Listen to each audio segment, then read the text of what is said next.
All right, guys, Substitute Teachers Lounge is proud to introduce Sam Matson. I hope you recognize that name because he was on TV here recently. That's what we're going to talk about. Sam, how you doing today? Doing all right. How are you? Good, good, excellent. Sam was a semifinalist on the Jeopardy Teachers Tournament this year, so I was excited to be able to connect with him. We'll talk about that here in a minute, but Sam, first of all, starting out, why don't you just tell us your education background, your career, what made you decide to be a teacher? Well, I've got kind of an interesting path, I guess, to becoming a teacher. I'm about to enter my sixth year as a high school teacher. I taught a year as an adjunct instructor at Tennessee Tech University prior to that. And I taught a year while I was a grad student in English. I have degrees from Tennessee Tech I have a Bachelor of Science in History, Bachelor of Arts in Spanish, and a Master of Arts in English. I kind of got lucky as a teacher or getting a teaching job. I didn't have a traditional certification. So I was an emergency hire and then did well enough that I got to keep going. But ultimately, probably what drew me to becoming a teacher, I've always liked working with kids and students, but I coached soccer for a long time. I was the soccer coach at Cookeville High School for many years, actually, before I even started teaching. And so to a certain extent, teaching and coaching kind of went hand in hand. So that was a main draw to me becoming a teacher as well. Right, right, good. Now, in honor of knowing, I did my research and knew you went to Tennessee Tech. So I don't know if you can see my Eastern Kentucky shirt. Okay. Tennessee Tech is another good Ohio Valley Conference school, Sure, so sure. we compete quite often against each other. I've got a few years on you, as you can tell, but other than that, it's OVC is still, a nice medium college size competitive conference. So I always, I went to school in Eastern Kentucky back in the late 70s, early 80s when their football team was pretty dominant, but it's been a long time since that's been the case. What made you want to be a contestant in the teachers tournament? How'd that come up? Well, so I did quiz bowl in high school, and I've always enjoyed that. I did it in college for a couple of years as well. And I mean, I've always just enjoyed trivia. I don't own a TV actually, so I don't really watch Jeopardy. Okay. So I got an email though that they were having the online test, so I took it. I did well enough, and I just sort of kept going along with it, and wound up on the show. So I auditioned. Nice. Had an Nice. in-person audition in Nashville, and that was last May, I think, and I might have been the only person from that audition who got to participate on the show. And I mean, obviously now they're not filming new episodes for the time being. So Right, right. I'm trying to remember, were those episodes recorded in February? that's correct. Yeah, They were recorded in February. I knew yeah, it we was recorded. several months ago. Yeah, in Right. the last week of February that we recorded ours. Okay. Yeah, I'm already envious because I've tried to call the Jeopardy numbers and compete too, and I haven't had any luck, even though I like to watch it every night. What process did you have to follow? I mean, did was it in different? Did you have to go through a series of tests, or did they just base it on the trying out and then what you were just talking about? Was it a series of things or just one thing? Yeah. So initially the online test, I took that in I think January or February of 2019. And then I heard back from them a month or two later, and I think if you did well enough on that, then you could Gotcha. attend an audition. They invited you to do that. And at the audition, we took either one or two tests. I don't remember exactly, but I think you had to do well enough on those, and then you had to go up and do sort of a practice competition where you're, buzzing in with a couple other people, and they Right. kind of evaluated how you did on that, and if they were comfortable putting you on camera and things like that. So Okay. it was really those two things, and then waiting for the phone call. So Cool. yeah. How long did you have to wait after you did that before the phone call happened?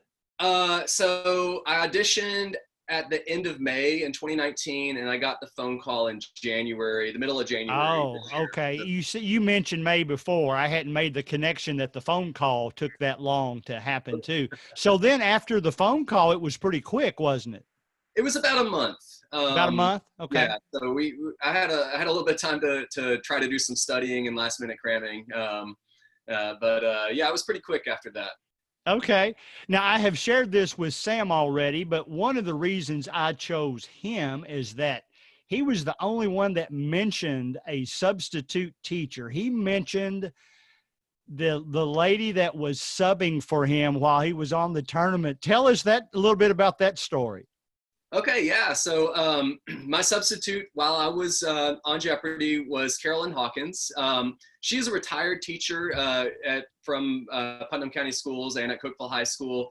I actually never had her as a teacher myself, but she was my quiz bowl coach in high school. And so on Jeopardy, one of the things that they ask you, they get some tidbits about you, and then Alex will choose one and talk about it. So the one he chose was Carolyn Hawkins being my, sort of my inspirational teacher in high school. And when I answer that question, I honestly couldn't think of like one specific teacher that really, really stood out aside from her, even though I never had her in a traditional sense. But she really inspired me to learn and to study hard for academic team and just for my classes in general.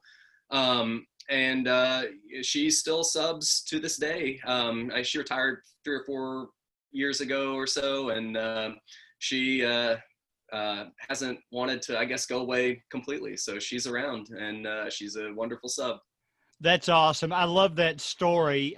And of course, most teachers will tell you that they love the retired teachers because, they already know the routine and how to deal with the kids and all that kind of thing. Another lady I'll mention is, when I heard Sam mention his substitute teacher, I tried to search his name. And the first instance I found of it was on a Facebook post by somebody named Molly. And it turned out that I actually have a mutual friend with Molly that attended college with her. How do you know Molly? Well, Molly and I actually went to high school together. We graduated in the same class. And we went off and did the college thing and kind of settled into our careers. And then realized we were teaching at the same school together. So we saw each other occasionally through that. We teach at she doesn't teach there anymore, but our school is very big. So you often don't see a lot of people in the building on a regular basis. But she wound up inheriting the academic team. So she started coaching that. And I just asked if she needed any help, and she was happy to let me help her. So we worked together with the academic team for a couple of years. And Cool. so that's how Molly and I are friends. That's cool. I like that story. A couple of specific Jeopardy questions. First of all, more of a behind the scenes thing. I know they make you, I guess, sign something that you can't say anything until after the tournament is over. How strict do they make it? How do they present that to you? What do they tell you can't do? If you can talk about it. So there is a pretty intense non-disclosure. You can't talk about it. I don't remember the exact terms. There was a ton of fine print, but I think the gist of it was, don't be a jerk. Like, a lot of people really enjoy watching Jeopardy, and you don't want to ruin it for people. Right. So you couldn't talk about how you did really. I was okay telling people I didn't embarrass myself. Which, doesn't tell them anything specifically. It doesn't say whether I won or lost. But I guess it did say I didn't do badly, which I didn't win, but I also was happy with how I did. Yeah. So I was comfortable saying that, but saying how I finished or anything that I buzzed in and answered, I just kind of didn't say anything about that. So. Okay. One thing you made me think of as you were talking, what did your students think about all this, what was going on? Because that's a long time to keep secrets from students. Oh yeah, they on a regular basis they would try to trick me into answering about how I did it. Nice. So I had to be on my toes with that, and they were pretty clever about it. I had to give them some props. Just for their efforts and trying to get information out of me. But I'm pretty sure I kept it a secret. So. Right. That's cool. I noticed you mentioned a little bit about preparation that you had to do. Did you involve the students with that at all? Did they help you prepare at all? Yeah, there were a couple days, like we would finish, there may be a day where we finished early or, with, what we're doing. And so we would kind of go over some things that I was studying to try to brush up on. So we had, they would ask me some questions as well here and there, just like some stuff that they knew that they thought I should know, some pop culture stuff. And Okay. which I didn't really learn all that well. So, So yeah. you didn't know who Billie Eilish was if a question like that came up, I guess. Billie Eilish? Uh, No, I know. I know right. who Billie Eilish is. I honestly don't know if I could tell you the name of one of her songs, but if you put her image up if you put her likeness up, I Oh, could sure. recognize that is Billie Yes. Eilish. So. If there's anybody currently that you'll recognize, it's her. I substitute teach middle school and high school mainly, but mainly middle school. So I learn about all those. And I was such a music geek when I was younger. I try to keep up on it, not so much that I like it. Same reason I still listen to 50s music. It's not that I really like it that much. I'm just so fascinated by what music trends were in those eras. So I've always enjoyed doing that. All right. One question that I've always wanted to ask, because I know every teacher that was in that tournament was super intelligent, and that a lot of those questions came down to how fast you were on your buzzer. Oh yeah. So did you miss out on some of the questions because somebody beat you at the buzzer? Especially in my second round, in the semifinal round, where I was up against the eventual champion, Right. Ben Henry, and the other contestant, Lauren Schneider-Lipton. They were both just on it on the buzzer, and I knew probably, I would say 80 to 90% of the questions or the answers, but I just couldn't get in on the buzzer. And I can't say I didn't miss any that round. So the ones I did buzz in on, I was able to answer correctly. But yeah, I mean, it's all about the buzzer speed, and I would say the majority of the contestants in any Jeopardy round are probably going to know 80 to 90% of the things that are asked. Right. The truly great players are the ones who can get in on the buzzer, and that's as soon as Alex is done talking. Right. So Right. it's that timing. And yeah, it's hard. You know, I'm old enough to remember back when Art Fleming was a coach the host. And back then they could they could hit the buzzer as soon as the question was revealed. It didn't even have to be read yet. And then they changed that rule. Now, did the Jeopardy guys let you practice with buzzers? Oh yeah. We had a practice round. So I guess before each round, we had an opportunity to practice just to get a feel for it. So there was that opportunity, yes. Okay. Did you get a chance when the episodes aired to watch them with your students? Unfortunately, no. Okay. They aired at the end of May. That's right. Even had we not been shut down for COVID, we would have been out of school at that point. So that was a little disappointing. I mean, well, the 2020 has been such a wacky year. Oh my But goodness. had we not been closed down, had we not been dealing with the pandemic, it would have been I would have been sad had I not gotten to watch it with my students, because I mean, they were involved, they Right. were in on it, and so and I don't know, I like them, and I definitely missed them when everything did get shut down. So yeah. Okay. Do I remember that you're an English teacher? Is that correct? That's correct, yes. Okay. All right. Did have you probably haven't, because again, because of the pandemic, I was going to ask you if you'd talked to any of the students since the airing either, but I'm sure that's the same answer probably, isn't it? Well, Do you so I've been using Discord to the like that. right. And I've had some quiz bowl practices over that. So I've worked with some of my academic team kids with that. I've also watched. I've had like a sort of informal film club where we've watched a few movies via that platform as well. So I have talked to a few of my students. We also actually had an in-person graduation a couple weekends ago. Um, Good. Good. so, and it was, I mean, we were trying to do social distancing to the best that we could. So I didn't get to talk to too many of my students there, but I did get to see a few and say hi. And I did talk a lot about Jeopardy that day. So yeah. That's good. Two more Jeopardy questions, and then I'll just ask you a couple of questions about being a teacher. Are you getting good behind the scenes story, Jeopardy? Things that, now let me give you a for instance.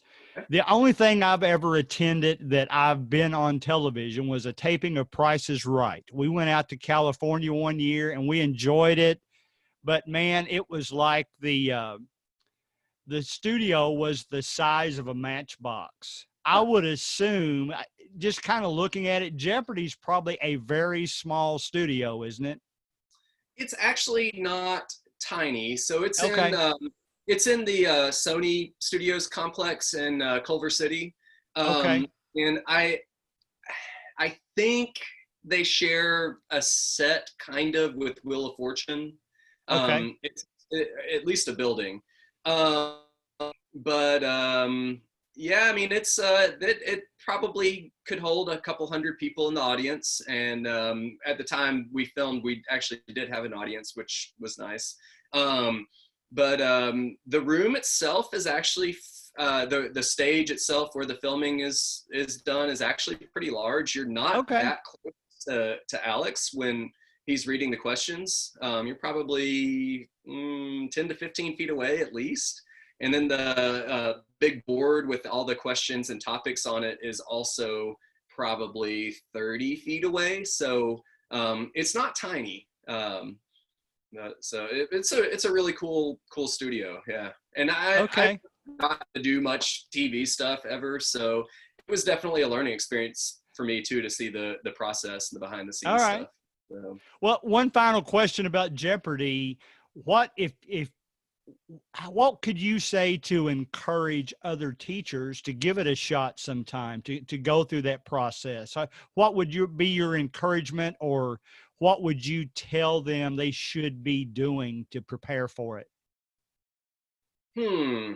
I would say the encouragement to do it is that it's a very wholesome, um, I guess, entertainment. I don't know. I mean, I think if you think a lot about the entertainment industry, there's a lot that isn't so wholesome, but Right. everything about Jeopardy is just very positive. All of the production crew, everybody involved is just so kind and encouraging. The cohort of contestants that I was in, everybody was super nice, and I mean, basically, we all made lifelong friends in that, because we're all gonna have that shared experience, Right. and we've been meeting via Zoom for weekly Cool. trivia and cocktail hours, Right. and so I mean, I feel like that's a pretty good motivation. I mean, it's hard to make friends when you get older. That's one way that you can find friends that you can have forever. As for preparation, I mean, you can't just start preparing like a month before and expect to do well. You have to have a pretty good basis already. And I Right. spent a fair amount of time studying, like in the probably 30 plus hours, and not a bit of it helped. So some of it would have helped. I mean, I learned world flags, so I learned all those, and that would have helped me had I made it to the finals, because they Okay. had a world flags category. But Right. really, all of the studying I didn't help one bit. But I mean, if I ever participate in an open quiz bowl tournament, that maybe it'll help then. So Right. um, Right. You know, you mentioned that how close you all had gotten as contestants. You could kind of tell that in the show because it seemed like everybody was very jovial with each other. Normal Jeopardy matches aren't always like that. Now, I will say that the big winners, like Holzhauer or however you say his name, they all of them, I've forgotten his name, Jennings. They mhm. all seem very friendly. Those guys seem friendly too, but it seems like occasionally you'll get somebody that is a little bit different type of personality. So I could tell during the teachers tournament that the teachers really seem to enjoy each other's company. So I thought that was pretty cool.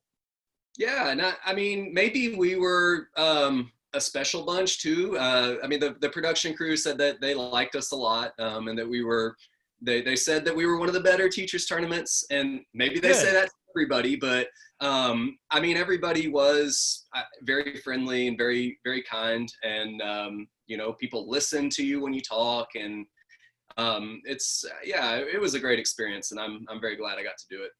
Good, good. Let me ask just a few questions about your role as teacher specifically.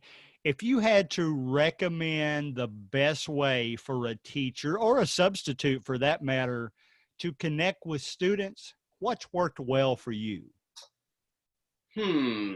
Um, I would say being able to for a teacher and a substitute, adaptability and being able to adjust on the go, Good. not necessarily stick to a rigid plan or formula, because if you know your students will notice that if something's not working and you're trying to continue with it, they're going to get frustrated, you're going to get frustrated. So I think that everybody appreciates when a teacher has some ability to adapt. I mean, I also think I mean I tell a lot of pretty bad jokes in the classroom, like just dad jokes, corny stuff. So I mean, I think being able to loosen up and I don't know, incorporate some humor, have fun.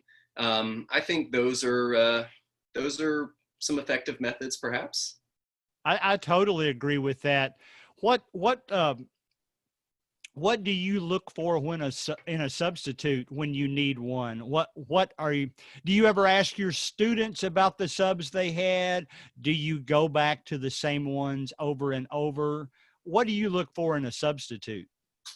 Well, I do. I have put Mrs. Hawkins to work a few times. I actually don't miss that much school, so Okay, that's uh, good.